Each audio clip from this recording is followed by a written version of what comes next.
The sea north of the Bight had a colour Davos Seaworth did not trust. Slate under a slate sky, and where the two met, there was no true line, only a smudge where cold water became cold air. He had sailed most seas a smuggler could reach in a life spent reaching, and he had learned to read water the way a maester read a book. This water he could not read. It gave nothing back. He stood at the rail of the Merry Midwife, a fat-bellied trader's cog, ill-named for the grim work she carried, and watched Skagos come up out of the murk like a thing surfacing. First, a darkness low on the horizon that might have been cloud. Then the cloud grew teeth. Cliffs, black and wet, rising sheer from the surf, and above them stone shoulders climbing into mist, and above the mist a suggestion of white that might have been snow or might have been the bare bone of the mountains showing through. "Skagos," said the captain behind him, and spat over the side to seal the word. "The stone." "There's them as calls it skein, but they're wrong, or drunk, or both." Her name was a sisterman woman named Halla Torth, thick through the shoulders, grey as a winter gull, with a face that had given up smiling somewhere back around her 40th year.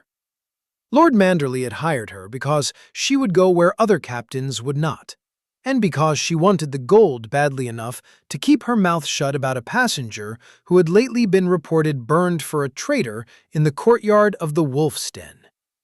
That was the thing of it, Davos thought. The whole realm believed him dead. Lord Wyman Manderley had made a show of his execution, a thief's head and hands set to rot above the Watergate, that all the world might see the Onion Knight had paid for his king's treason. And instead of the axe, Manderley had given him this: a ship, a hold of trade goods, a coin purse, a captain, and an errand that was very likely a slower way to the same grave. "Bring me back my king," the fat lord had wept, in the guttering candlelight of a cellar under the Wolf's Den, with his 3 great chins trembling and his little eyes shining wet and shrewd. "Not Stannis, my king. The boy. Bring me Rickon Stark, and bring me the wolf with him. For who in the north would believe a ragged child is Ned Stark's son on a fat man's word alone? A Stark comes with his direwolf at his heel, or he comes as a pretender no lord will kneel to. Find them both, the boy and the black beast, and White Harbour is yours, and Stannis has the north." A boy, a little lord of perhaps 4 years, or 5 now, lost these long seasons since Winterfell burned, and hidden, if Wyman Manderley's whispers spoke true, on Skagos. The island of unicorns and cannibals. The place mainland mothers named to frighten children into their beds. And if the boy is not there, Davos thought, watching the teeth of the cliffs grow, or if he is there and they will not give him, or if there never was a boy at all, and this is only a fat man's dream dressed up as a hope, then I have crossed the worst water in the world to be eaten. He did not truly believe the eating. He had learned in a long life that the tales men told of far places were 9 parts fear and 1 part fact, and the fact was usually smaller and sadder than the fear.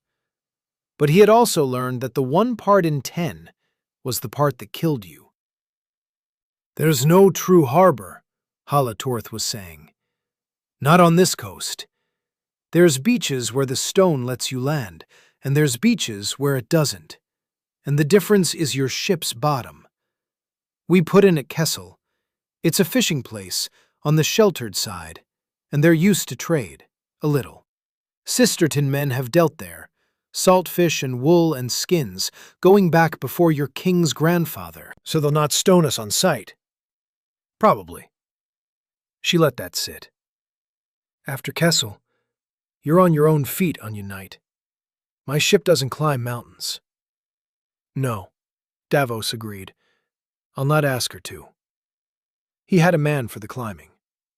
He turned and found him where he always was, hunkered against the mast out of the wind, a Skagosi named Grennan, a lean, black-haired oarsman of perhaps 30 who had left the stone as a boy and made his living since on the benches of merchant galleys up and down the narrow sea. Manderley's steward had found him in a White Harbor tavern and bought his tongue and his memory. He still had kin on Skagos, he said. He still knew the words. Whether he still had the love of the place, or it of him, was a question Davos had not been able to answer in 12 days of sailing. The man kept his own counsel the way a miser kept coin. "Grennan," Davos said, "how does a stranger ask for hospitality on the stone so as not to give offense?" The oarsman looked up at him with pale grey eyes. On his cheek was a tattoo, faded blue, that Davos had taken at first for a fish, and lately decided was meant to be a ram, or a goat, or the unicorn the songs gave the island. "You don't ask," Grennan said. "Asking is a lord's word. On the stone, a man says what he brings and what he wants, and lets the other man weigh it. You bring wool and iron and salt and sister's wine. You want—" He stopped. "What do you want, Onion Knight? Truly? I've not been told the whole of it, and a translator who doesn't know the truth will translate you into a grave." Davos considered the man. Trust was a coin like any other. You spent it where you had to, and you clipped it where you could. But a lie carried up a mountain by a man who did not know it was a lie would break in his hands at the worst moment. "I'm looking for a child," Davos said. "A boy who may have been brought here, out of the wars on the mainland. Highborn. Perhaps 4 years past, perhaps 5 now. He'd have come with a woman, a wildling woman, spearwife, hard, and—" he lowered his voice, though only the gulls could hear. "A wolf. Not a dog. A wolf, black, that would be near grown now, and near the size of a pony, if he lives." Something moved behind the oarsman's grey eyes. Not surprise, recognition, perhaps, or the memory of a rumor. "A beast," Grennan said slowly. "There's talk come down to the coast this last year. Herders on the high stone, losing sheep to something bigger than the mountain cats. Cats they know, this they don't. Some say a shadow wolf comes south off the ice. Some say worse." He looked at Davos a long moment. "You'd best hope it's your wolf, Onion Knight, because if the herders have decided it's a demon, they'll have gone up to kill it. And a boy who runs with such a beast—" He did not finish. He did not have to. Davos felt the old cold settle into him, the cold that had nothing to do with the northern wind. A boy and a wolf, and men gone up the mountain with spears to kill a demon. He had come to save a child. He might arrive to bury one. "How long to Kessel?" he asked the captain. "Dawn if the wind holds, sooner if it doesn't, and we're wrecked, and we all go quicker still." Halatorth showed him her teeth, which were bad. "Sleep while you can. On the stone, they say a man should meet the mountain rested, because the mountain never sleeps, and it doesn't like to be met by the tired." Davos did not sleep. He stood at the rail through the grey dusk and the greyer dark, and watched the black island grow, and thought of his sons, of Dale and Allard and Merrick and Mathos, gone into the fire and the water at the Blackwater while he lived. Of Devon, safe, he prayed safe, at Castle Black. Of the 4 short fingers on his left hand, taken from him long ago, and of the little leather pouch that had held their bones, the luck he had carried near 30 years. Gone now, gone since the Blackwater, lost with his sons in the green fire and the black water. He rubbed the stumps with his thumb, an old habit, and found only the old ache. "I am doing this for a boy I have never seen," he thought. "For a lord I do not fully trust. For a king who burned my god's rivals and let a red woman put the fear of a strange fire into good northern men. And under all of it, the truer thing. I am doing this because I am alive, and the price of being alive is doing what I was spared to do." That was a smuggler's arithmetic. He had never known any other kind. 2. Kessel. Kessel sat in a fold of the coast where two stone arms reached out to make a bay, and the sea inside the arms was almost calm and gray. The village clung to the land the way barnacles clung to a hull. Low houses of undressed stone, roofed in turf and slate, smoke leaking from the ridges, backs turned to the wind. Above and behind them, the land rose at once and steeply, terraces of pasture scratched from the slope, and above the terraces the true mountains began. There was no dock. Halla Torth put the merry midwife to anchor in the bay, and they went ashore in the ship's boat, Davos and Grennan and 4 of the crew to row, over water so clear and cold Davos could see the pale stones on the bottom a fathom down. Gray seals watched them from the rocks and did not flee.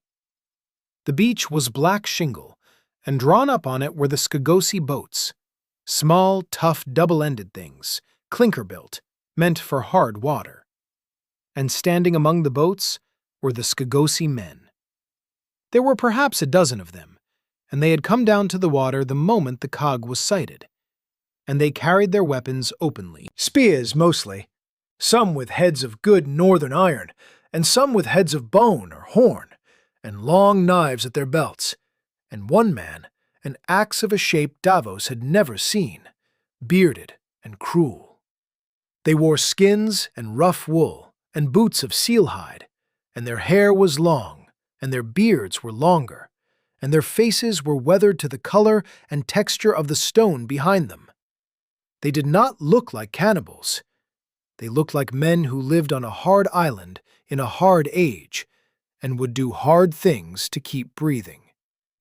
Davos, who had grown up in the crowded, stinking, thieving lanes of Flea Bottom, knew that kind of face. He had worn it himself. He stepped out of the boat into the freezing shallows before the keel grounded. A small thing, but he wanted the first thing they saw to be a man who did not mind wet feet, not a lord who waited to be carried. And he walked up the shingle with his hands open and empty and away from his sides. And he stopped a spear's length from the man he judged to be their headman, and he waited. The headman was old and not old. His hair and beard were iron gray, but his shoulders were unbowed, and his hands, wrapped around the shaft of a spear, were huge and hard. His eyes were the gray of every eye Davos had seen since the coast came up, the gray of this whole gray world. And they went over Davos slowly. The plain wool, the salt-stained boots, the sword he wore but did not touch, the maimed left hand he did not hide. "Grennan," Davos said quietly, "tell him what we bring." Grennan spoke. The tongue of Skagos was the old tongue of the first men, gone strange with distance and time, guttural and rolling, and Davos caught not a word of it, only the shapes of it, the weight. He heard Kessel in it, and something that might have been sister town, and words that had the sound of goods, a listing, a merchant's litany. The headman listened without moving. When Grennan had done, the old man was silent a while, and then he answered, briefly, and Grennan turned to Davos with a face gone carefully blank. "He's Bram Stain," Grennan said, "headman of Kessel, and of 3 villages more along this coast, or he was. The Stains are the great house of this side of the island, such as houses are here. He says the wine and the iron are welcome. He says the salt is welcome. He says—" The oarsman hesitated. "He says the strangers are not welcome, but they are not unwelcome either, which is as much as any Southron gets on the stone, and more than most. He says we may draw our boat up and warm ourselves at his fire, and he will not have us harmed under his roof." "That's generous," said Davos. "It's the law," said Grennan. "Guessed right. It's older here than anywhere, and heavier. Under his roof, he'll not lift a hand to you, nor let another, and you'll not lift a hand to him. Break it, and there's no place on the stone or off it you'll be safe, because the stone remembers." He said the last as though quoting something. But guest writes a roof and a fire and the bread and salt. It's not a yes. Whatever you're after, you'll have to earn the yes yourself, and he's already told me you'll not earn it easy. Why not? Grennan's jaw worked. Because his son is on the mountain, he said, and hasn't come down. They sat that night in the longhouse of Bram Stain, which was the largest house in Kessel, and still no larger than a prosperous crofter's barn on the mainland. A single long room of stone, with a peat fire down the middle of it, and the smoke finding its own way out through a hole in the turf roof. The Stains and their people sat along the walls on benches and skins, and the strangers were given places near the fire, which was honor, and also a way of keeping them where every eye could watch them. There was food, a stew of mutton and seabirds, and some root Davos did not know, and hard flat bread, and a strong sour ale, and, when Davos had Grennan fetch a skin of the sisters' wine up from the boat and set it before Bram Stain as a gift and not a trade, there was a loosening, small but real, in the old man's stone face. Davos was patient. He had crossed the worst water in the world for this, and he would not spoil it by hurrying. He let the wine go round. He ate what he was given and praised it truly, because it was good, and hunger is the best cook, and the sea the best hunger-maker. He asked, through Grennan, small questions about the fishing, the seal hunt, the wool, the winter coming, and he listened to the answers as though they were the most interesting things he had ever heard. And by the second hour, the men along the walls were talking more freely. And by the third, the old man himself had begun to speak of the thing that sat on all of them like a stone on a chest. His son was called Torgen Stain, 19 years old, the old man's only living son. 3 others taken by the sea and the cough and a bad winter. And a fool, said Bram Stain. Though he said it the way a man says a word he would kill another for saying. A fortnight passed. Torgen and 2 other young men of the village had gone up onto the high stone after their sheep, which in the autumn were driven up to the last good grass before the snows came down and the flocks came home. That was the way of it every year, and no danger in it.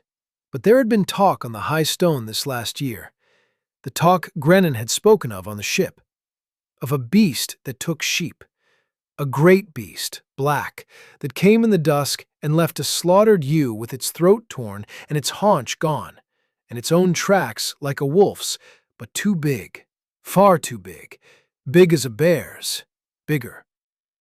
Some say it's a demon, Bram Stain said, through Grennan, staring into the fire. The old ones say worse. They say it's a thing come down off the ice with the cold, one of the things the songs warn of, and where such a thing walks, the cold walks after. There's been a hard star in the sky since the summer died, a red one, low. The old ones don't like it. He drank. My son doesn't believe in demons. My son believes in a fine skin and a bounty. He and the fisher boys went up to kill the beast and skin it, and one of the fisher boys came down 8 days ago with his arm broke and a story he won't tell straight. And Torgen and the other fisher didn't come down at all. Have you gone up to look? Davos asked, and had it put into the old tongue, and watched the old man's face while the words went across. The face closed like a hand. Bram Stain spoke, and there was anger in it now, cold anger, and Grennan translated slowly. He says the boy who came down told them the beast took his brother, dragged him, into a place on the high stone the herders don't go. A stone place, old, from before the villages, that the old gods keep. He says he has 15 men fit to climb, and the snow is a fortnight off, and the whole winter's flock to bring down before them. And if he takes his men up the mountain after a demon in the godstones, and loses them, then Kessel starves, whether he finds his son or not. He says... Grennan's voice went carefully even. He says... A father who lets his village die for one son is no headman. And a headman who lets his son die without going after him is no father. And he has not slept in 8 days for standing between those two. and he would thank the Southron not to sit at his fire and ask him why he has not gone up the mountain. The silence in the longhouse after that was total, save for the peat fire's hiss. Davos felt every grey eye on him. He had come for a boy, a Stark boy, a lord's son worth a city. He had a captain waiting in the bay, and an errand that kept him breathing, and a fat lord's gold to spend, and no reason in the world to spend himself on a Skagosi fisherman's fool son, who had gone and got himself dragged into the Godstones by a beast that might be the very beast he was hunting. Or, said the cold, clear smuggler's part of him, the part that had kept him alive through storms and kingsmen and the Blackwater's green fire. Every reason. Because the beast that took this boy may be the Stark boy's wolf, and the man who brings this village its son back, living or dead, but back, is a man these people will owe a debt to. And on the stone remembers debts. You cannot buy a yes here. Manderley said as much. But you might earn one on a mountain. And under the arithmetic, quieter, the thing that was not arithmetic at all, a boy on a mountain, and a father who had not slept in 8 days, and Davos Seaworth, who knew to the marrow of his 4 shortened fingers what it was to lose a son and go on breathing. Tell him, Davos said, and his voice came out rougher than he meant, that I have sons of my own. Tell him I have buried more than he has, and that there is no grief in the world like it, and no man should meet it standing between 2 duties with no one at his side. He waited for it to cross, watched the old man's stone face take it. Tell him I came to the stone looking for a child and a beast, and it may be, I do not say it is, but it may be, that his beast and mine are the same beast. Tell him I will go up his mountain, not instead of his men. He keeps his men. He brings down his flock. He saves his village. I'll go up with a guide and the men who can be spared, if any can, and I'll go into the Godstones after his son. Because I have crossed the worst water in the world, and I did not come to sit at a fire while a boy dies on a mountain. Grennan stared at him. Onion Knight, the oarsman said, low, in the common tongue, not translating yet. You understand what you're offering. Into the Godstones, where the herders won't go. After a thing that broke a man's arm and dragged another off, and it may be your wolf, and it may be something with no name. For a boy who's nothing to you, and a yes you might not even get. I understand it, said Davos Seaworth. Now put it to him, word for word. Grennan put it to him, word for word. The old man was a long time answering. When he did not answer in words at first. He reached into his belt and drew his long knife. A dozen hands went to a dozen weapons along the walls, and stopped when they saw the blade was reversed, offered hilt first. And he laid it on the stone between himself and Davos, and he spoke 3 words, and Grennan breathed out. He says, Grennan translated, then you are guest no longer. It means, the oarsman's faded ram tattoo moved as he swallowed. It means you're not a stranger under his roof anymore. You're a man who's taken a share in his grief. That knife's a stained blade, old, been in his house longer than the sisters have traded here. He's not giving it to you. He's lending it, the way you lend a thing to someone you'll see again. Take it up, and you're bound to bring it back, and him to be here to take it. And that's a bond as heavy as guest right in its way. Heavier. Guest right ends when you leave the roof. This doesn't end till the knife comes home. Davos looked at the old iron knife on the black stone in the red firelight. He thought of a fat lord weeping in a cellar, "Bring me back my king." He thought that he was collecting bonds like a drowning man collecting stones, and that a man could sink under enough of them. He took up the knife. 3. The Stone Road. They went up at first light, into a morning the color of a dead fire. Bram Stain could spare 3 men and would not send more, and Davos would not ask him to. The flock had to come down, and the village had to eat the winter. The 3 were young, the eldest perhaps 25, and they came less for the lost Torgon, Davos judged, than because the old man had told them to, and because there was a strangeness and a bounty in it. The strangeness was the Southron with the maimed hand who had taken up the Stain knife. The bounty was a promise Davos had made and meant. Sisters' silver, good coin, to every man who climbed with him, paid whether they found the boy or not, paid from Manderley's purse that Manderley would never miss. On Skagos, it seemed, a man might not be able to buy a yes, but he could still hire a guide. The 2 things were different, and Davos was careful to keep them so. The 4th man of the party was the surviving fisher boy, the one who had come down 8 days past with his arm broken and his story bent. His name was Crannog Fisher, and he was perhaps 16, and his arm was splinted and slung and useless, and he should not have come, and he came anyway, white-faced, because his brother was up there, and he could not sit below while men went to look. Davos understood that too.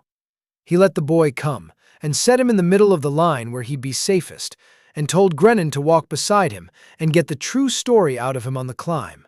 Gently, gently, because a bent story straightened is worth more than a spear. Grennan made the 5th, translating, and Davos the 6th, and they went up out of Kessel in the grey dawn, with the seals watching from the rocks and the smoke of the longhouse fires falling behind them, and Halatorth's ship, a small dark shape in the bay, that Davos looked back at more than once, because it was the way home. And the way home is a thing a wise man keeps in the corner of his eye. The climb was hard from the first step, and grew harder. There were no roads on the high stone, only sheep tracks and the memory of sheep tracks, and long reaches of bare rock where even the tracks gave out, and a man went up by hand and knee. The land was not the barren thing it had looked from the sea. In the folds and hollows there was life, tough grass and heather going brown, and small twisted trees that grew sideways out of the rock, bent all one way by the wind that never stopped. There were flowers, tiny, blue and white, in the shelter of the stones. There were birds. There were, twice, deer, small, shaggy, quick, that watched the men from a ridgeline and were gone. And once, on the 3rd hour of the climb, on a high meadow of autumn grass, there was a thing Davos would not have believed had he not seen it. A herd of great shaggy beasts, 10 or 12, grazing, and each one bore upon its brow a single horn, black and heavy, longer than a man's arm. "Unicorns," Grennan said at his shoulder, and there was something in the oarsman's voice, some old feeling come up through the years and the sea benches that had not been there before. "The songs get them wrong. They make them white horses with a spear on the nose. They're not. They're—" He gestured at the shaggy grazing brutes. "That, like the wild oxen the maesters draw on old maps, only with the one horn.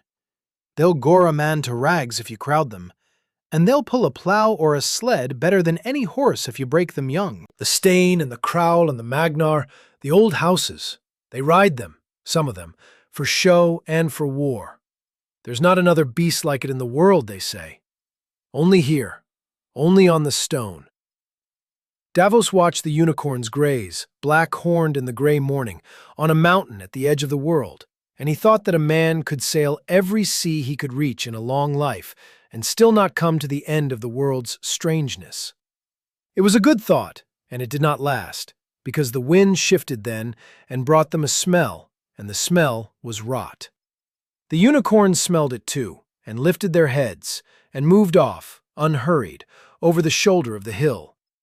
They found the ewe an hour on, in a gully where the beck ran cold and clear over black stone. It had been dead some days.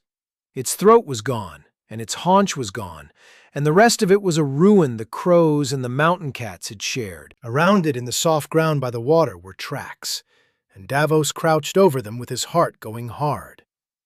And he knew them, or knew what they wanted to be. A wolf's tracks, but no wolf that ever ran. Each pad print was wider than his spread hand, the maimed one and the whole one together. And the claw mark stood out ahead of the pads deep and clear, and the stride between them, when he paced it, was the stride of a thing that stood as high at the shoulder as a yearling colt.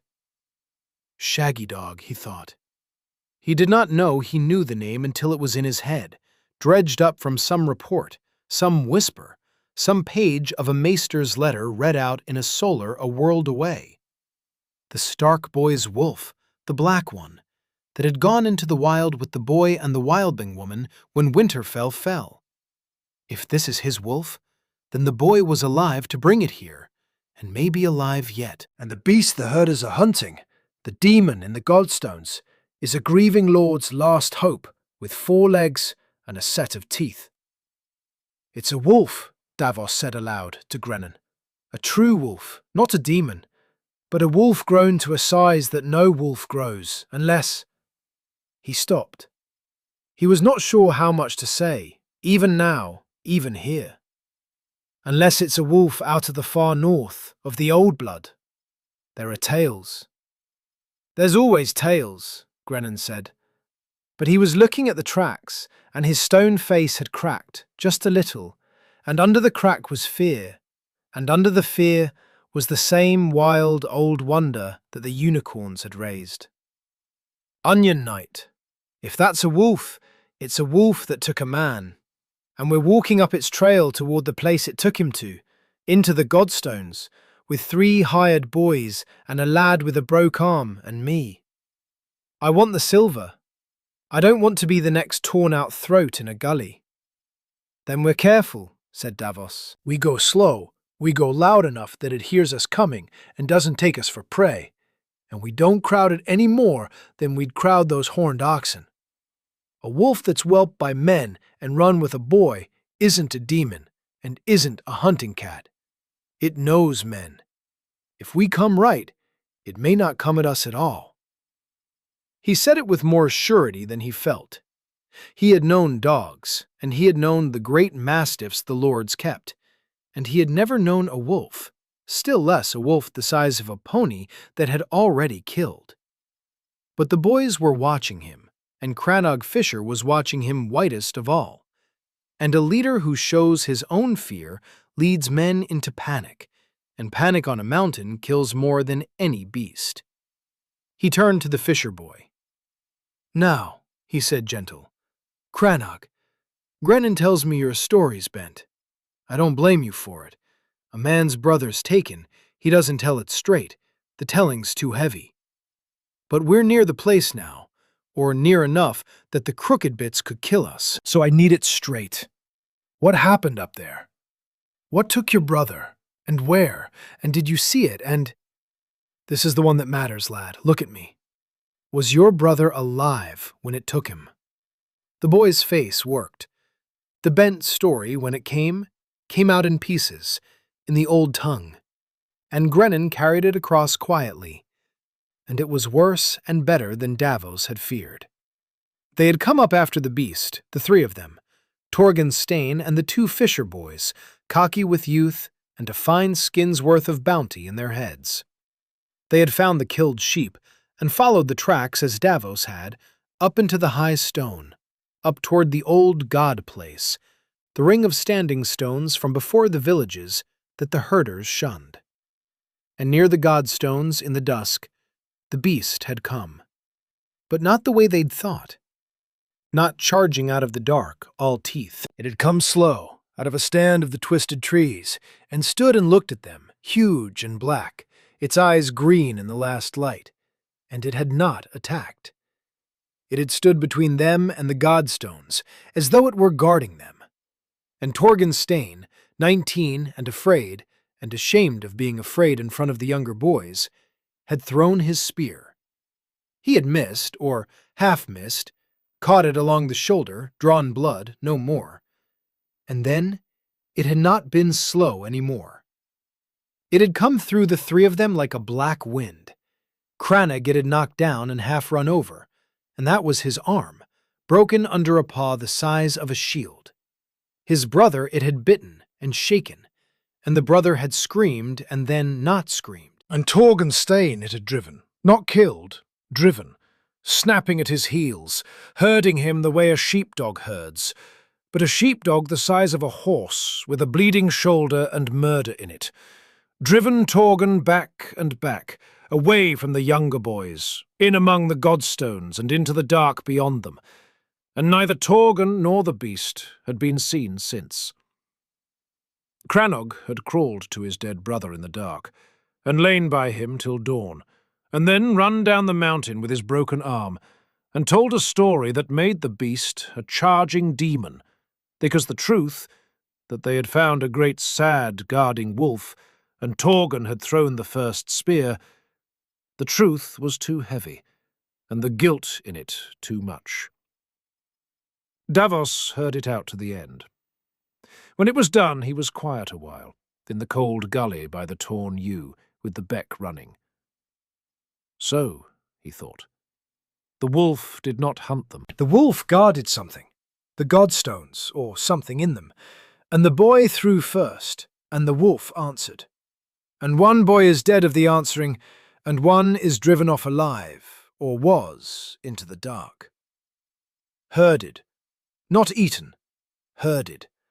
And a wolf did not herd. A dog herded, a dog trained by men to the work. A wolf that herded was a wolf that had learned men's ways, learned them from a boy who had grown up in a castle full of dogs and horses and men-at-arms, and a father who kept the old ways. The boy is here, Davos thought, with a certainty that frightened him. Rickon Stark is here, on this mountain, in those godstones, and the wolf is his, and does his bidding, or did. And the wolf guarded the godstones because that is where the boy is, and drove the herders off to keep them from it, and killed one only because one drew blood first. He did not know if it was true. It hung together too well to be certain, and a smuggler learned early that the story that hangs together too well is the one you should trust least. But it hung. "We go on," he said. "Careful, as I said, and more. And when we come to the Godstones," he looked at the 3 hired Kesselmen, and at the white-faced fisher boy, and at Grennan. "No man throws a spear. No man draws a blade, whatever we see. The last boy who threw a spear on this mountain is dead, and his brother's up there in the dark. We come as men who mean no harm, and we let the beast see we mean none. And if the beast is what I begin to think it is, then somewhere near it is a man who can call it off. And we find that man, and everything turns on it." He looked at each of them until they nodded, even the fisher boy, even Grennan. "Say it back to me, so I know it's in you. No spear, no blade." "No spear," they said, in 2 tongues. "No blade." They went on up the mountain, into the cloud that had come down to meet them, toward the Godstones, and whatever kept them. 4. What the herders knew. The cloud thickened as they climbed, until the world was a gray nothing 10 feet wide, and the sound of the beck fell behind, and there was no sound at all but the wind and their own breath and the scrape of their boots on wet rock. It was the kind of country in which men die of walking off an edge they never saw, and Davos slowed the party to a crawl, and roped them loosely together with a line one of the Kesselmen carried, and they felt their way up through the white. It was in that blind gray, in the early afternoon that felt like dusk, that they nearly walked into the herders' camp before they knew it was there. The dog gave it away. A real dog. A lean, shaggy herding dog that came bristling and barking out of the cloud. And behind the barking, a man's voice, sharp, in the old tongue. And then the smell of a peat fire. And then shapes in the white. A low turf bothy built against a great leaning stone. And men, 4 of them, standing with spears. And behind them, in a rough stone fold, the pale, huddled shapes of sheep. Herders. the high-stone shepherds who drove the flocks up to the last grass and lived weeks at a time in the bothies, watching the sky for the snow that would send them down. There was a bad moment. The herders had heard the tales too, and worse, being the ones the tales happened to. And 6 shapes looming out of the killing cloud were as like to be demons as men. Spears came up. Grennan shouted. Fast. The Kesselmen shouted. Names were shouted. It seemed 2 of the herders were kin to one of the Kesselmen, cousins. And there is nothing on any island in the world so likely to stop a spear thrust as a cousin's name shouted in the fog. And then there was a great loosening and lowering of points, and the herders drew them all into the fire, because the guest law held even here, even on the high stone, and 6 frozen men out of the cloud were 6 men to be warmed, whatever else they were. Davos sat at the herders' fire in the leaning stone bothy and thawed his hands, and let Grennan and the Kesselmen do the talking. And he watched, and he listened to the shapes of it, and now and then Grennan leaned to him and put it into the common tongue, low. And piece by piece, over an hour, over shared bread and a share of the herders' thin ale and the last of the sisters' wine Davos had thought to bring up in a skin, the herders told what they knew. They knew the beast. They had lost sheep to it all the autumn, and they hated and feared it.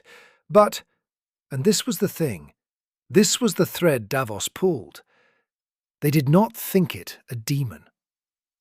The old herder, the eldest, a man near as old as Bram Stain with a face like a walnut, spat when the word demon was used, and said something short and hard. He says a demon doesn't take 1 sheep and leave 9, Grennan translated. He says a demon doesn't take the sick ewe and the old ewe and leave the fat lambs.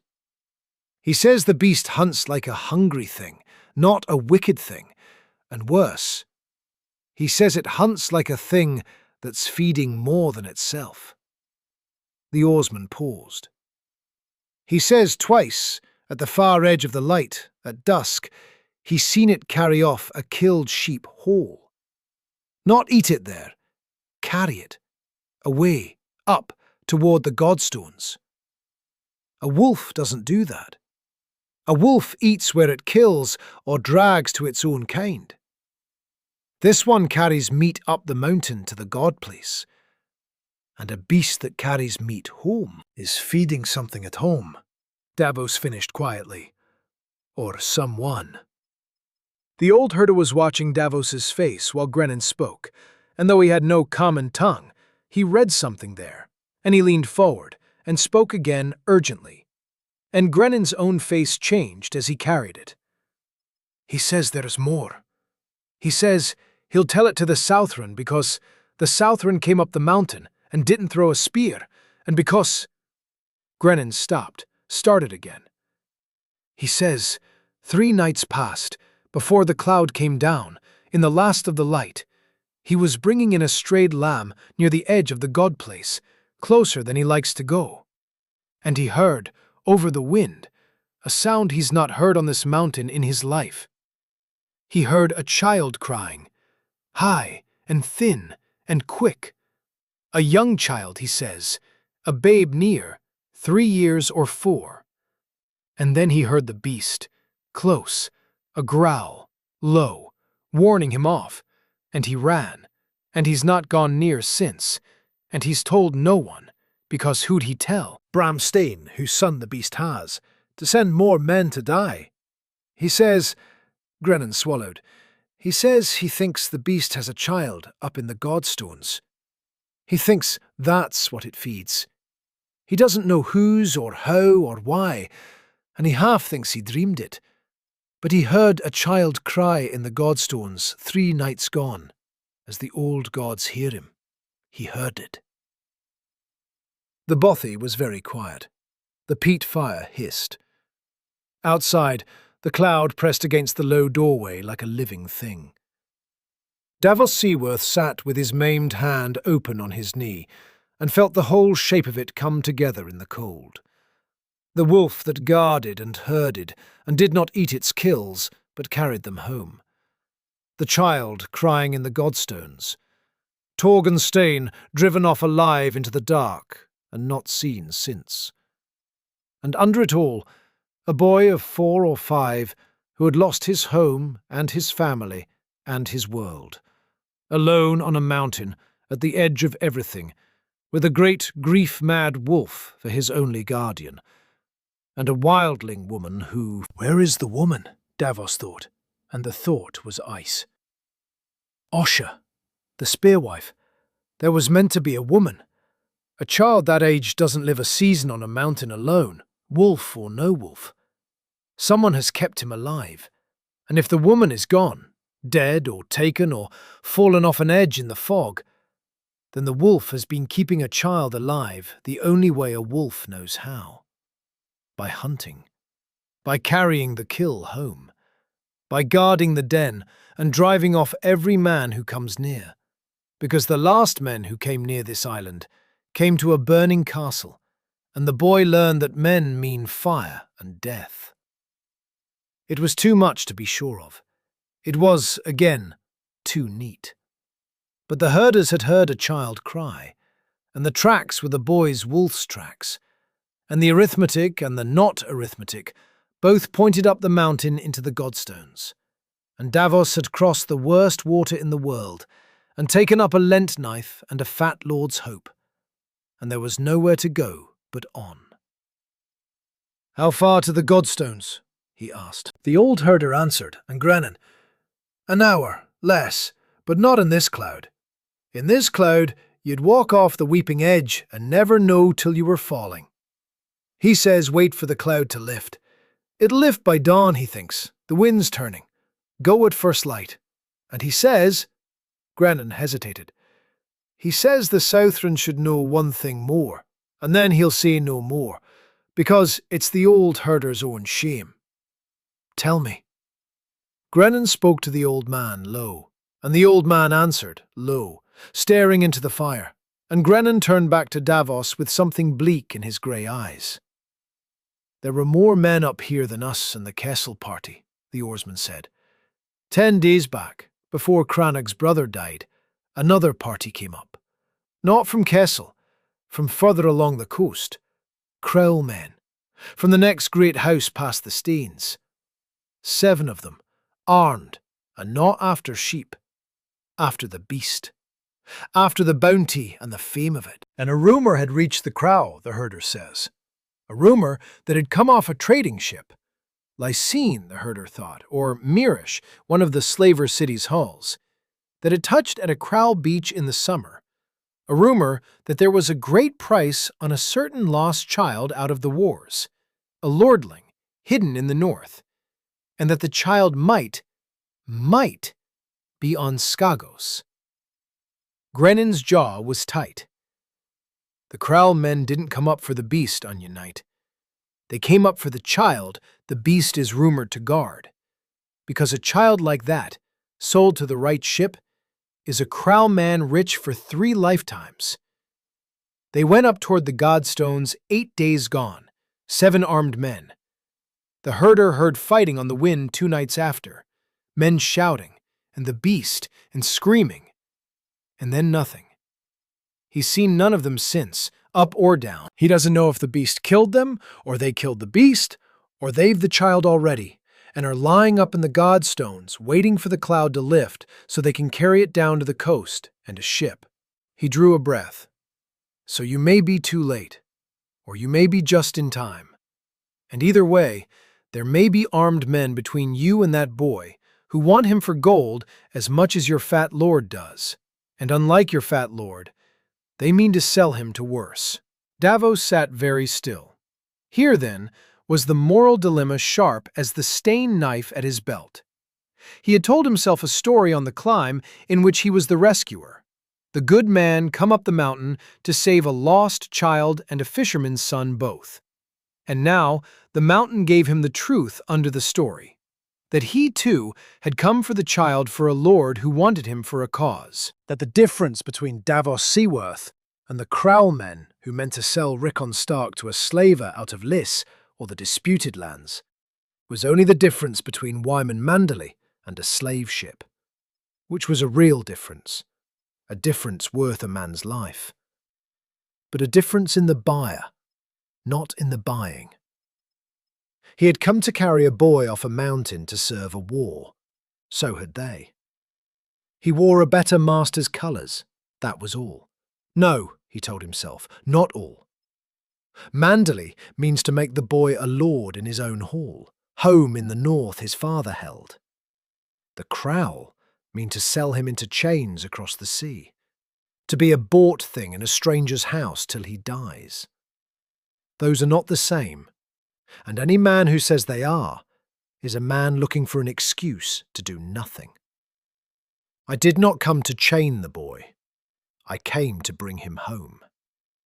And that was true, and he held to it, and under it the smaller, truer thing held too. And now there are 7 armed men, or what's left of them, between me and a crying child. And I have 3 hired boys, and a lad with a broken arm, and a translator who wants his silver and to live. We wait for the cloud, Davos said. We go at first light, and we go knowing there may be Crowl men in the stones ahead of us. He looked round the fire at all of them, and he did not lie to them, because men who are lied to at the bottom of a mountain die at the top of it. It may be we're walking into a fight, not a rescue. Any man who wants to turn back down in the morning, I'll not stop him, and his silver's still owed, and I'll see it paid. But I'm going up. There's a child in those stones, and I mean to be the one who carries him down, and not the ones who'd sell him.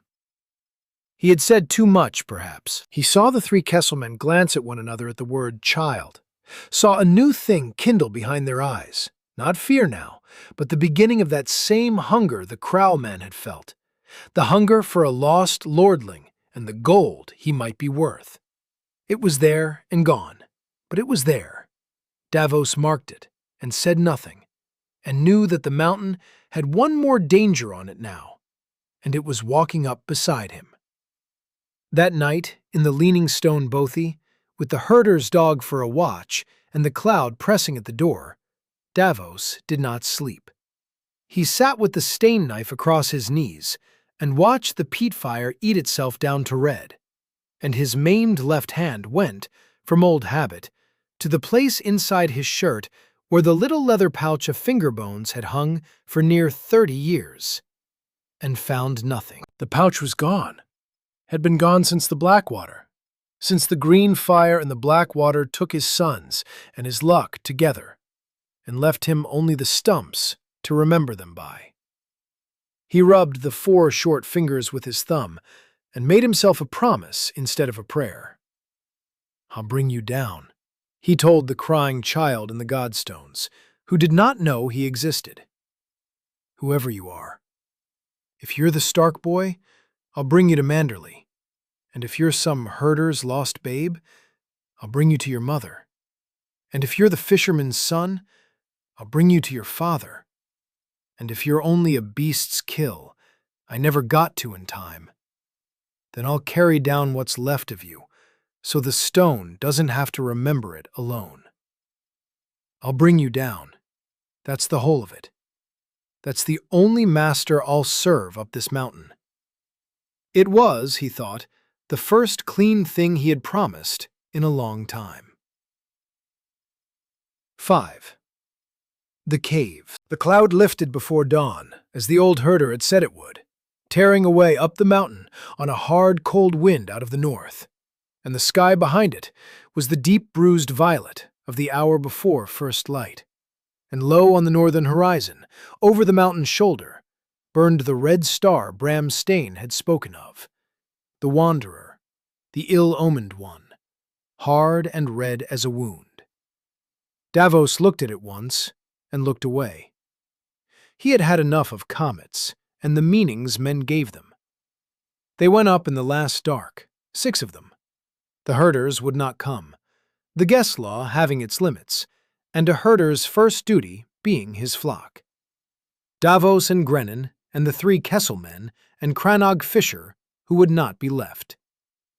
They went quietly now, no rope, spread in a loose line with Davos and Grennan at the head, and they came up over a last shoulder of black rock as the eastern sky began to gray.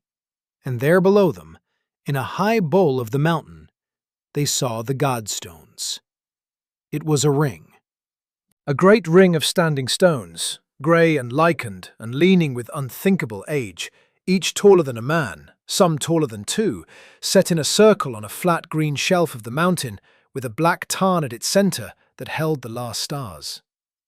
It was very old and very quiet, and the wind seemed to drop as they looked at it, and Davos, who was no man for the old gods or any gods, felt the hair rise on his arms all the same. This was a holy place. Men had knelt here before there were kings in Westeros, before the Andals, before the Wall. The stone remembered. He believed it, standing there. The stone remembered everything. And in the god ring there were men. Davos saw them as the light grew, a huddle of shapes against the base of the great stones on the far side of the ring, near where a darkness in the mountainside showed the mouth of a cave. Some lay still, some moved. He counted and lost the count, and counted again. 4 men on their feet, or nearly, and others down, and around the whole of it, dark on the grey grass, the low, humped shapes that his eye first took for more stones, and then, as one of them lifted its head, understood. Wolves. No, one wolf, and the humped shapes around it were its kills, the crow men it had brought down, 3 or 4 of them, dead on the grass by the tarn. The wolf lay across the mouth of the cave, huge and black, and even at this distance, and in this light, Davos could see it was hurt. It lay wrong, favoring a foreleg, and its black flank was dark and matted with more than dark. It had been fighting for days. It had killed some of them, and the rest had wounded it and driven it back to the cave mouth, and there it lay, dying maybe, but not moving, not yielding, its body a wall of teeth across the black door in the rock, because behind it, in the cave, was the thing it guarded. The 4 crowmen on their feet had drawn back out of the wolf's reach, and they were doing the thing men do when a wall of teeth stands between them and their gold, and they have run out of the courage to rush it. They had made a fire, and they had a spear with a rag on it burning, and they were going to burn the beast out, or burn the cave. Fire. It was always fire, Davos thought, with the old sick lurch the word gave him now. Fire at the Blackwater that took his sons. Fire in the Red Woman's eyes. Fire that had burned Winterfell and driven this boy to this mountain in the first place. And now 4 greedy men with a burning spear, going to put fire to a cave with a child in it, to smoke out a dying wolf. There was no more time for care. Now, Davos said, and stood up out of the rocks and shouted in the common tongue and loud, his old smuggler's voice that could carry over a gale. Hold! Hold there! In the king's name and the North's! Put down that fire! It was the wrong thing and the right thing both. Wrong, because 6 men rising suddenly out of the dark, shouting, were as like to make frightened men throw the fire as drop it. Right, because it froze them. For 1 heartbeat, 2. Long enough for Davos to come down the slope into the godring with his empty hands held wide and high, and the stane knife plain at his belt undrawn, shouting all the while, 6 of us and more below! Manderley men! Put it down and we'll talk! Throw it and we all die here for nothing! Put it down! They were not Manderley men, and there were not more below. But a lie told loud and sure at the right moment is worth a company of spears. The Crow men hesitated. They were hard men and desperate. 7 come up the mountain, and only 4 still standing. Days of wolf and cold and fear behind them, and a fortune in the cave ahead. And they did not put the fire down, but they did not throw it either. And they turned to face this new thing. 4 spears and a burning brand against 6 shapes coming down out of the grey dawn. Grennan, Davos said, low and fast, not taking his eyes from the Crow men. Tell them what I said. Manderley men, more below. We want the boy alive, and we'll pay. Gold for the boy alive, and no blood between us. Tell them true, and tell them fast. And then, louder, to the kraal men, buying the moments Grenna needed. You came for the child. So did we, but not to burn him. There's no gold in a burnt child, you know it. No ship pays for ash. Put down the fire and let's talk like men who both want the same coin. Grenon's voice rose beside him, the old tongue, fast and urgent, carrying Davos's lie and Davos's truth mixed so close that even Davos could not have said which was which. And the kraal men listened, because greed will always listen to the promise of gold, because 4 men who have lost 3 want a reason not to lose more, because the wolf across the cave mouth had taught them the price of teeth, and here were 6 men offering coin instead. The spear with the burning rag lowered, not all the way, but it lowered. And in the moment it lowered, the wolf moved. Perhaps it had been waiting for the men's eyes to turn. Perhaps it was only the last surge of a dying thing that sees its enemies distracted. It came off the ground faster than anything that size had a right to move, a black avalanche with green fire for eyes. And it took the nearest kraal man, the one with the burning spear, full in the chest, and bore him down, and the fire went with him, the burning brand tumbling across the grass. And then there was screaming and spears stabbing down, and the wolf's snarl filling the whole ring of stones. And the holy quiet was gone, and there was only the old red business of teeth and iron. "No blades!" Davos roared. A mad thing to roar into the middle of a killing, and he knew it. But he had made them swear it, and he had to try, because if the Kesselmen and the kraal men fell to fighting each other over the boy in the confusion, then the boy would die in it as like as not. "Kesselmen, to me! Hold your points! It's the wolf's fight, not ours. Let them—" The burning brand had rolled into the dry autumn grass, and the grass had caught. A line of little flames ran hissing toward the base of the great stones, toward the cave mouth, and Davos saw, in the growing light, in the cave mouth behind the fighting wolf, a small pale face, a child. Filthy, wild-haired, wrapped in a ragged fur, huge-eyed. Not a babe, older, 4 or 5, but small with hunger, crouched in the black doorway of the cave with its back to the stone, watching the fire and the fighting with the flat, terrible calm of a child who has seen too much to scream any more. And Davos knew the face, not from meeting it, he had never met it, but from the shape of it, the dark hair, and something in the set of it, the Stark look, the Northern look, the look he had seen in 100 reports and a dozen dreams since a fat lord wept in a cellar. Rickon, or a boy his very image. And the fire was running toward him through the grass. Davos did not decide to move. His body decided. He was across the ring of stones before he knew he had left his place, past the churning knot of wolf and kraal men, past the black tarn, running low and fast, the way he had run through 100 dark lanes with the gold cloaks behind him. And he threw himself down and rolled across the line of running flame, felt it lick him, smelled his own hair and wool singe, the old terror of fire white in him and beaten down, and came up between the fire and the cave mouth, between the flames and the child. And he was beating at the burning grass with his cloak, his good cloak, Manderley's cloak, beating and stamping, and the child watched him with its flat, huge eyes, and did not move. And the wolf turned from its kill and saw a stranger between it and its charge, and came. Davos looked up from the burning grass, and the black wolf was there, 3 strides off and closing, green-eyed, red-mouthed, huge, a kraal man's blood on its jaws, and death in every line of it.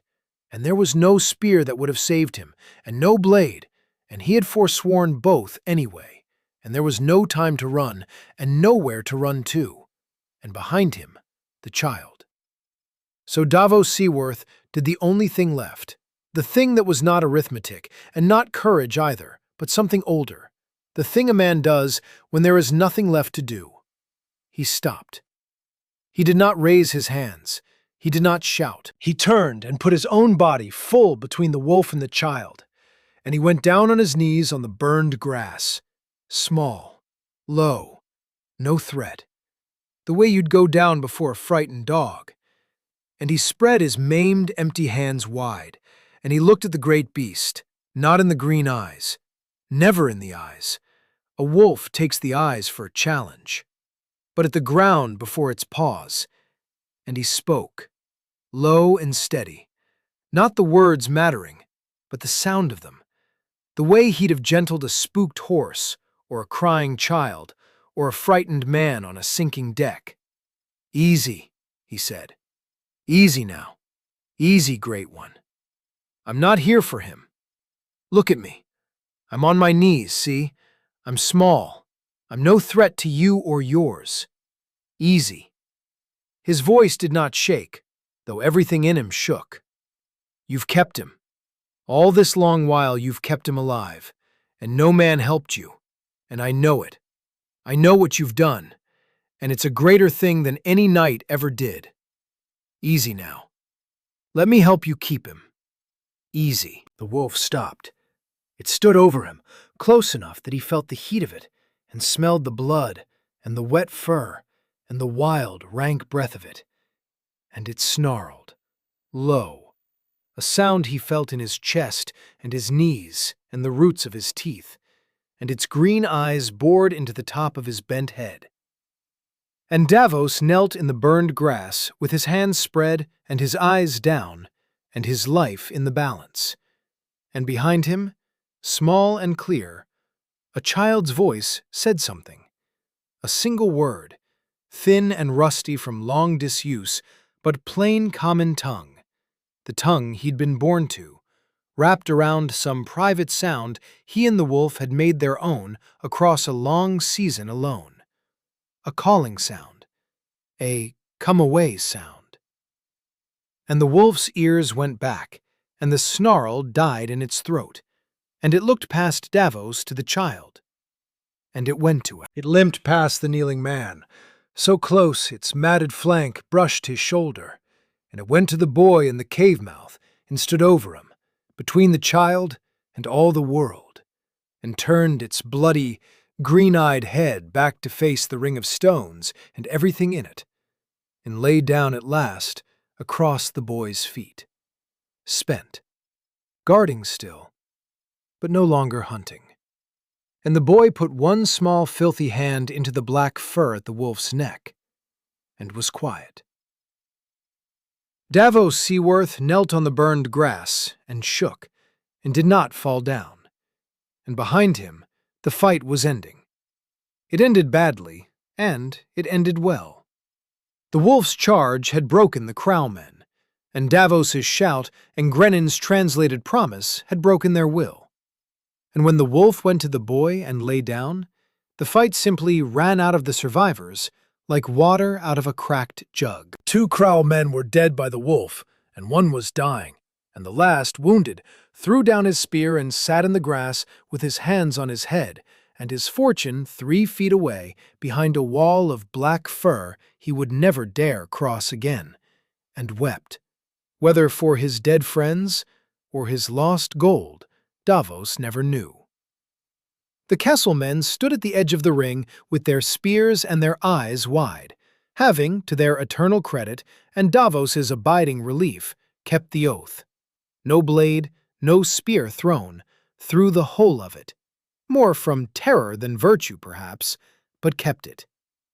Crannog Fisher stood white and swaying with his broken arm. Grennen stood by the tarn with his knife half drawn, and no memory of drawing it. And in the cave mouth, when Davos at last rose from his knees and went to it, slow and low and gentle, past the exhausted wolf that watched him with its green eyes and did not rise, there was not one child. There were 2. The Stark boy, for it was the Stark boy, Davos was sure of it now, close, the auburn dark hair and the blue eyes, and under the filth and the fear, an unmistakable lordling's look, worn wild, sat with his hand in the wolf's fur. And beside him, half in the dark of the cave, propped against the stone with a splintered leg stretched before him, and a fever flush on his young face, and a look of stunned exhaustion, sat an older boy. 19, near. Dark-bearded, gaunt, half-starved, his leg broken and bound in a rough splint of the twisted mountain wood.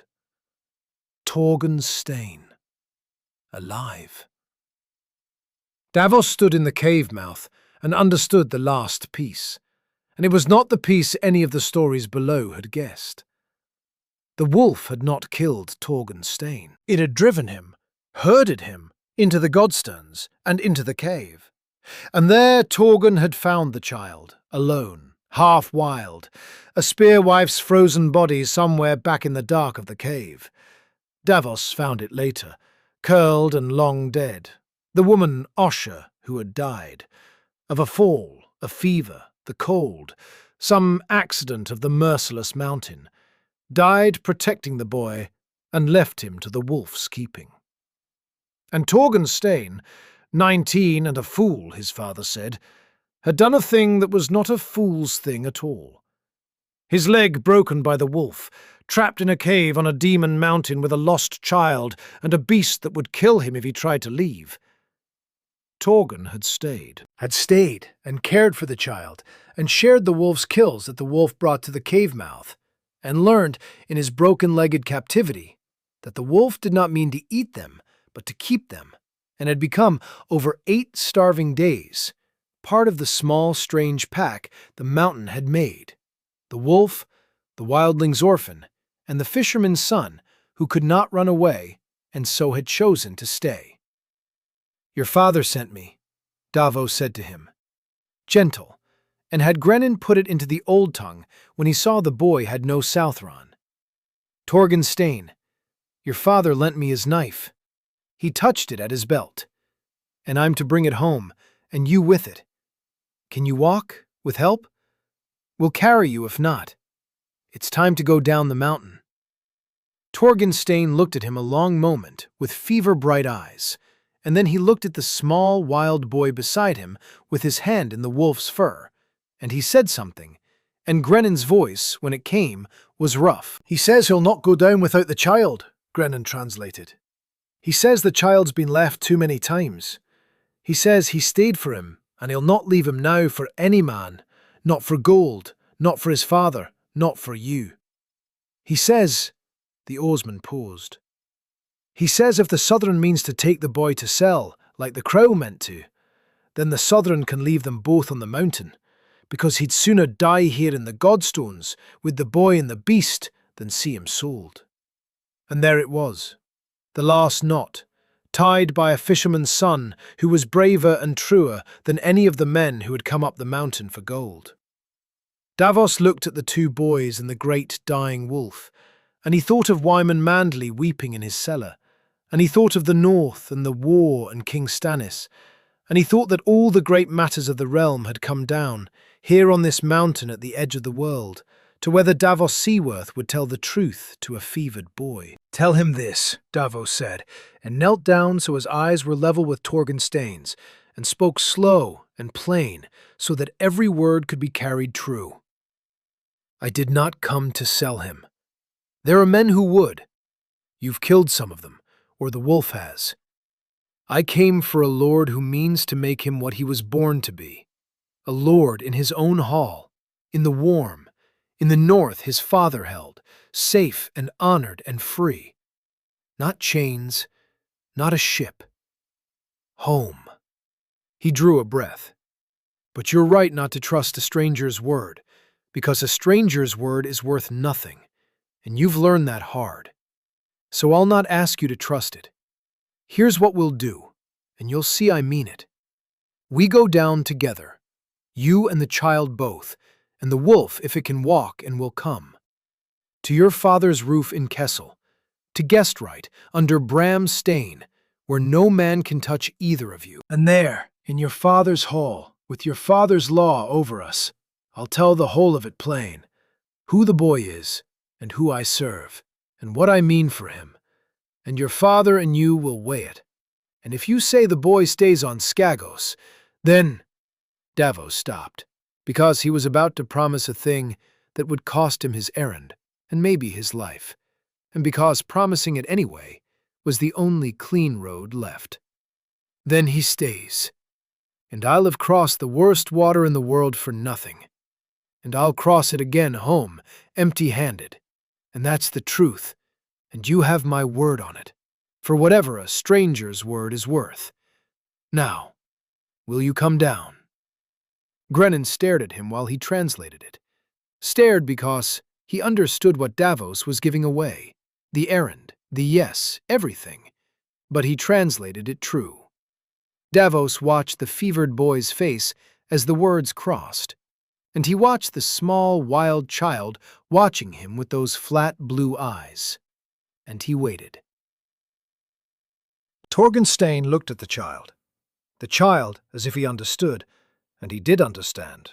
For under the wildness the boy had been born to a lord's hall and a mother's common tongue, and he grasped far more of the words than his silence let him give back, looked up at the older boy, and then at Davos. And then he did a thing that undid Davos entirely.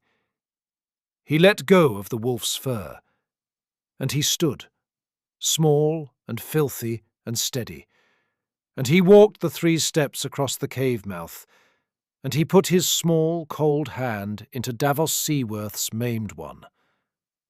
Trusting. The way a child trusts, past all sense, because it must trust something or die. And the wolf, watching, did not rise and did not snarl. "He'll come," said Grennan unnecessarily, his voice not quite steady. "They'll both come." 6. The Stone That Remembers. Going down was longer than coming up, as it always is with the hurt to carry. They made a litter for Torgenstein from spears and cloaks, the Crow men's spears, which had a rightness to them. And the 3 Kessel men bore it in turns, and Crannog Fisher walked beside it one-armed, and would not be parted from the brother of his dead brother's captor, having decided in the way of the young that Torgenstein was now the greatest man on the mountain. The one surviving Crow man they brought down too, disarmed, his hands bound, to be given to Bran Stain's justice, whatever that would be. Davos would not leave even that greedy wretch to die on the high stone, and would not free a man who had come to sell a child. The dead they left. The mountain and the crows and the old gods would have them. Davos took a moment, before they went, to carry the wildling woman's poor, frozen body out of the dark of the cave, and lay it in the ring of stones, in the god place, where the stone would remember her. Osha, who had kept the boy alive across a continent and a sea, and half a season on a mountain, and died of it, unthanked, unmarked, in the cold. It was little enough. It was what he could do. The wolf came with them. That was the strangest part of a strange descent. The great black beast could barely walk on its wounded leg, and it went slow, and it went apart, ranging along the ridgelines above the party, or falling behind, and then reappearing, never close, never letting the men near it. But it came, following the boy, and when they made camp that night below the cloud line, the wolf lay in the dark at the edge of the firelight, with its green eyes catching the flames, and the child slept curled against Torgenstein's good side, and the wolf watched over the both of them, and all of them, and no man in that camp slept ill for knowing it was there. In the morning it was still with them. Davos did not know if it would come all the way to Kessel, to the village and the men, and the smell of smoke and death that had made this boy an orphan. He thought, perhaps not. He thought perhaps, when they came near the world of men again, the wolf would melt back into the high stone and the wild, and be the demon of the herder's tales forever after, a black shadow on the ridgelines that took the sick ewe and left the fat lamb. But that was the wolf's choice to make, and Davos had learned on the mountain not to make a wolf's choices for it. They came down to Kessel on the third day, in the afternoon, out of a light cold rain, and the village saw them coming, and every soul in it came out to the edge of the terraces to watch. And there was a great cry when they saw the litter, and a greater when they saw who was on it. And Bram Stain came up the track from the longhouse faster than a grey old man should be able to move, and reached the litter, and looked down at his living son, and did not weep, because he was a hard man of a hard island, but his huge hard hands shook where they gripped the litter poles, and shook and shook. That night in the longhouse of Kessel, there was the closest thing to joy the island knew.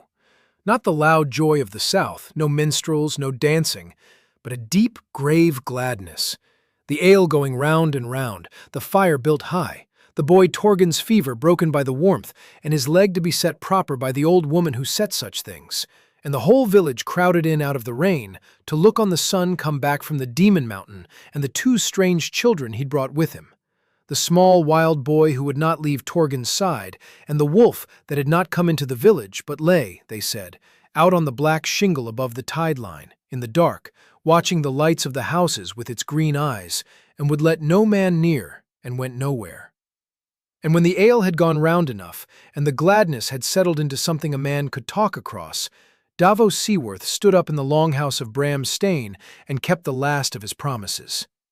He told the whole of it, through Grennan, plain and slow, every word carried through into the old tongue. He told them who the child was, or who he was near certain the child was. Rickon, of House Stark, youngest son of Lord Eddard Stark, who had been Warden of the North, brother to Robb the young wolf, who had been king in the North and was dead, and to others dead or scattered. A lord's son with no home left standing, and a price on his head for more than 1/4. Some who would sell him, some who would use him, and one, the fat lord of White Harbour, who had sent Davos, who wanted to bring him home and make him a lord in the North again, in the old Stark seat, warm and free and honoured. He told them of Manderley and the North's cause, and King Stannis, told it fair, hid nothing, not even that the boy was, in the end, wanted for a war, that even the best of his would-be masters wanted the child at least partly for what a Stark heir was worth in the great game below. He laid it all on the black stone of the longhouse floor, the way Bram Stain had laid down the knife, hilt first. And he stepped back and he said, "And now it's yours to weigh." Torgen Stain kept this boy alive in the Godstones, and would not come down without him.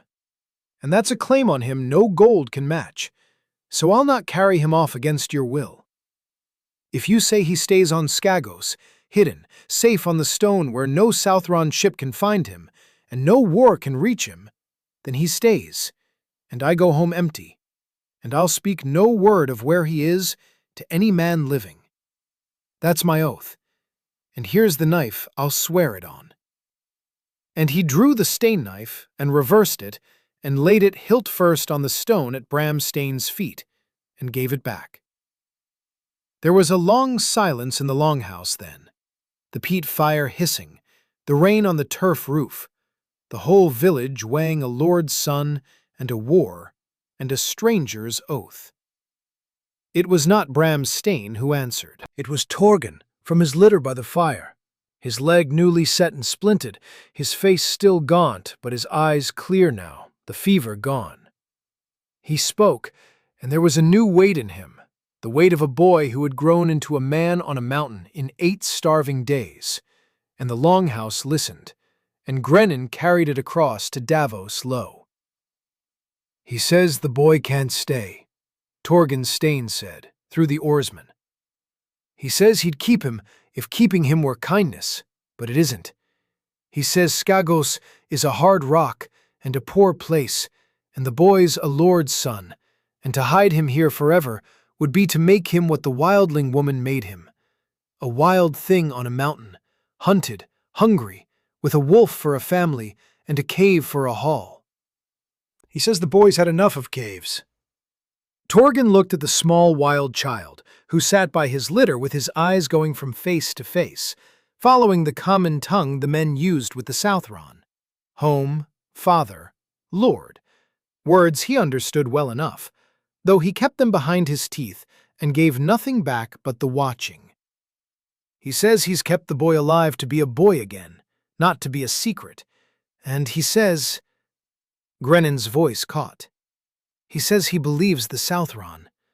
Not because a stranger's word is worth anything, but because the Southron came up the mountain and didn't throw a spear, and knelt down in front of the beast with his empty hands out to save a child that was nothing to him. And a man who does that isn't a man who sells children. He says the stone saw it. The god stone saw the Southron kneel, and the stone remembers. He drew a breath and said the last of it looking straight at Davos. So the boy goes home, to be a lord, like his father was, but— And here Bramstein spoke, over his son, the headman's voice, laying down the terms as headmen do, and Grennan carried the old man's words. But not for nothing, and not unwatched. The Stains give the boy up to the Southron's lord, to be made what he was born to be. That's the Stains' gift, and White Harbor will remember it owes the stone a debt, and the stone remembers debts, and one day the fat lord or his heirs will be asked to pay it, in trade, in iron, in friendship, in whatever the stone needs in a hard year. That's one term. The old man's gray eyes were hard as the mountain. The second, my son goes with him, Torgen. When his legs healed and the seas allow, he sails to White Harbor with the boy and sees him settled, and sees with his own eyes that the Southron's word was true, and the boy's made a lord and not a slave. And then Torgen comes home to the stone and tells us it was so, or tells us it wasn't, and if it wasn't— Bramstein picked up the knife from the stone at his feet and held it, and did not offer it. Then the debt runs the other way, and the stone remembers that too. Those are the terms. The Southron can take them or leave the boy.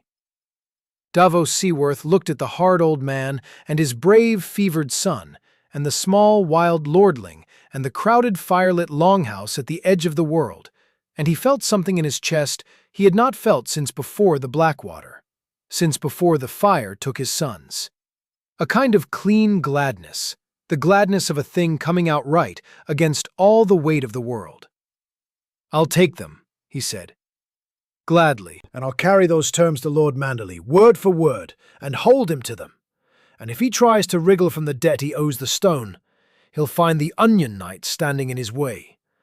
For whatever a dead traitor's shade is worth in White Harbor," he almost smiled. "Tell them I accept. Tell them the stone's terms are fair, and the stone's terms are met. And tell them," he looked at the child, at the boy Rickon, who half knew now that his own name was being spoken in this strange, warm place. "Tell them that the boy will know, when he's grown and a lord, that it was Skagos kept him, that a wildling woman died for him, and a fisherman's son wouldn't leave him, and a hard old headman gave him up, because giving him up was the kindness. He'll know. I'll see he knows. That's the last of my oaths, and I'll not swear it on your knife, because it's mine to keep alone." They drank to it then, in the longhouse of Kessel, in the rain, at the edge of the world. And out on the black shingle above the tide, in the dark, a great black wolf with green eyes watched the lights of the houses where its boys slept warm for the first time in a season. And at some hour of the night, no man saw it go, it rose and turned, and went back up into the high stone, into the God country, into the wild it had come from, to be a shadow on the ridgelines and a demon in the herders' tales, and free. It left the boy to the warmth and the men and the world of men, the way Osher had left him to the wolf, the way Torgen would leave him to White Harbor, the way every keeper of that much-kept child had known when to let him go on to the next hands. Only Rickon wept for the wolf in the morning, when he understood it had gone. But he was a child, and children heal, and there would be warmth now, and a hall, and a chance to be a boy again before he had to be a lord. It was more than the wolf had been able to give him. It was, Davos thought, watching the boy grieve and knowing the grief would pass, exactly what the wolf had kept him alive to have. Davos thought of Wyman Manderley's charge, "Bring me the boy and the beast both, or no lord will believe him," and knew he was sailing home with only half of it. But he had seen the wolf come down off the mountain at the boy's calling, and go up again at the boy's grief, and he had 4 Kesselmen and a Stain heir who had seen it too, and would swear to it in any hall in the north, and a direwolf that chose a boy and guarded him across a continent was a thing men would believe told, even by those who never saw it. The wolf's mark was on the boy now, plain to any who knew to look. The way the child grieved a wolf as he'd grieve a brother, the ease of his small hand in that black fur. It would have to be enough. Manderley wanted proof a ragged child was Ned Stark's son. The proof was the season this child had survived, and the black shadow that still watched the ridgelines above Kessel, and would answer, Davos did not doubt, if ever the boy came back and called. Davos Seaworth sailed from Kessel a fortnight later, when Torgen Stain's leg had knit enough to bear a sea voyage, and the autumn seas gave a window of grey calm. Halatorth's merry midwife took them off the black shingle in the ship's boat, Davos, and Grennan, who would have his silver in White Harbor and more, and Torgen Stain, pale and limping and grim, with the weight of the trust his village had laid on him, and the boy Rickon, clean now and fed and less wild, though the wildness would be a long time leaving his eyes. The whole village came down to the shingle to see them off, and Bram Stain stood at the front of them, hard and grey and unbowed, and he did not weep to see his last living son sail off across the worst water in the world on a stranger's word. But his huge hands at his sides were not quite still. At the water's edge, before Davos stepped into the boat, the old headman stopped him with a hand on his arm and spoke, and Grennan translated one last time. "He says, you came up the mountain and didn't throw a spear," Grennan said. "He says that's the whole of it in the end. Every man who came up that mountain before you threw a spear. His son, the fisher boys, the crow men, all of them. They came up with their points out and their fear ahead of them, and they made the beast a demon by treating it like one, and men died of it. You came up and knelt down with your empty hands, and let the beast decide what you were, and it decided you were no threat, because you weren't." The old man's grey eyes held Davos's. "He says the stone will remember it, not the fat lord, not the war, not the kings below. You, the Southron who knelt. He says, if ever the Onion Knight has need of the stone, a harbour in a storm, a hidden anchorage, hard men who ask no questions, he has only to come to Kessel and say his name, and the debt runs to him, personal, apart from all the rest. He says the stone remembers, and the stone will remember Davos Seaworth. That's a thing worth more than gold on the stone, and he wants you to have it, and he wants you to know it's rare, and he wants you to know he's never given it before." Davos Seaworth, who had been a smuggler and a knight and a hand and a dead man, and was now, it seemed, a friend of Skagos, found he could not speak for a moment. He took the old man's huge, hard hand in his maned one and gripped it, and he said, "Tell him the debt's the other way, and always will be. Tell him I came up his mountain, looking for a lord's son to serve a war, and I came down knowing better what a man's worth is, and that's worth more than any anchorage. Tell him," he looked at Torgen, at the boy, at the grey village and the grey sea, and the black mountain climbing into the cloud behind. "Tell him the stone's not the only thing that remembers. So will I." Then he stepped into the boat, And they rowed him out to the merry midwife over water so clear he could see the pale stones a fathom down, and the grey seals watched from the rocks and did not flee. And behind him, Skagos climbed into the cloud and was gone. And ahead of him lay the worst water in the world, and beyond it White Harbor, and a weeping fat lord who wanted his king, and the long tangled war of the great houses below, into which Davos Seaworth must carry this much-kept child like a coal cupped in his hands against the wind. He stood at the rail with the boy Rickon beside him. The boy had taken to standing beside him, the way children take to the one who knelt for them. And he put his maimed hand on the small shoulder, and together they watched the black island sink into the grey behind, and neither of them spoke, because there were no words in any tongue for the size of what had happened on that mountain, and none were needed. The stone remembered. That was enough. And somewhere on the high stone, on a ridgeline in the God country, in the cold, clean wild at the edge of the world, a great black wolf lifted its head to the wind off the sea and watched a small ship carry its boy away south into the world of men and war, and did not follow, and did not howl, and after a while turned and went back up into the stones that remember, alone and free, and did not look back.